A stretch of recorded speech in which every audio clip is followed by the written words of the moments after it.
Good morning, Team Anastasis. Happy Thursday.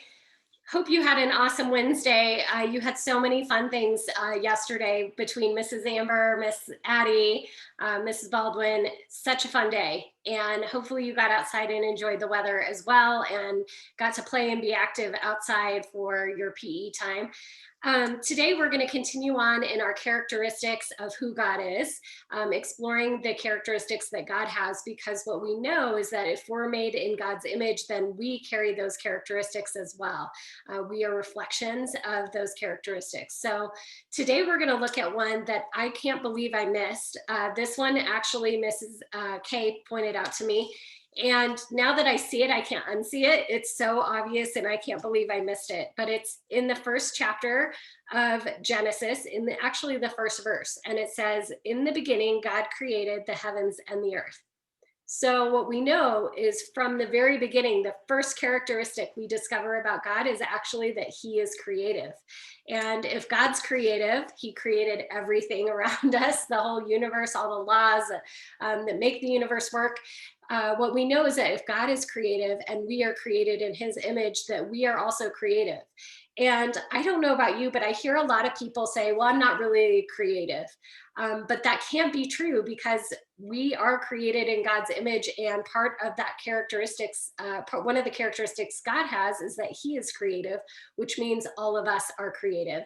And sometimes we have a really narrow view of what it means to be creative. We think maybe of an amazing artist or musician, maybe an incredible dancer, but we think, oh, we don't do those things, we must not be creative. But not so, because there's all kinds of ways to be creative, and we all have that in us. It's just innate in who we are. So today, I thought we would celebrate that creativity and take some time to just explore the ways that we love to be creative.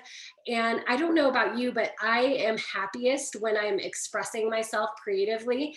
That's when I get in flow. It's when I feel happiest. It's when I really just enjoy life the most.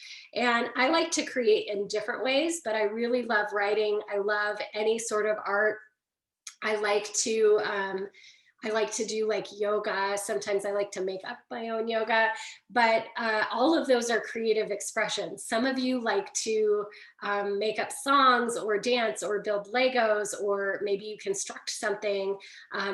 It can be anything. So there's lots and lots of ways to be creative.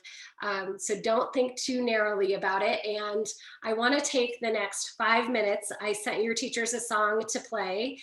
So you think about how you might like to be creative for the next 5 minutes, but we're going to take 5 minutes and listen to a song while we do something creative.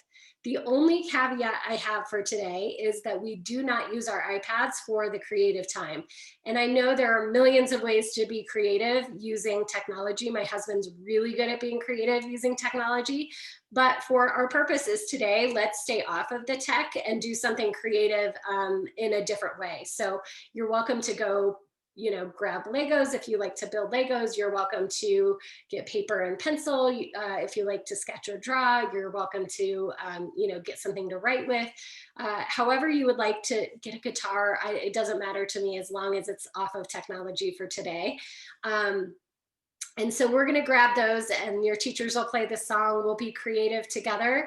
And then what I would love to do is share the way that you most like to be creative with your classmates. And if you didn't have the opportunity to do that in the 5 minutes, because maybe you really love, oil paint or something, and it's too messy to get out in a 5 minute period, that's okay. However you were creative, you can share, and you can also share the ways that you like to be creative when you have all the time in the world. And what I would like to do is think about how those different expressions of creativity really reflect the different aspects of God's creativity. So you think about, even math can be a creative act. I know for some of you, you're like, how on earth is that possible? But for some people, playing with numbers and manipulating numbers and searching for patterns in the world is a creative act. And if you think about how God is creative, he created all those patterns in the universe that helps us understand the universe. So that math is his creativity too.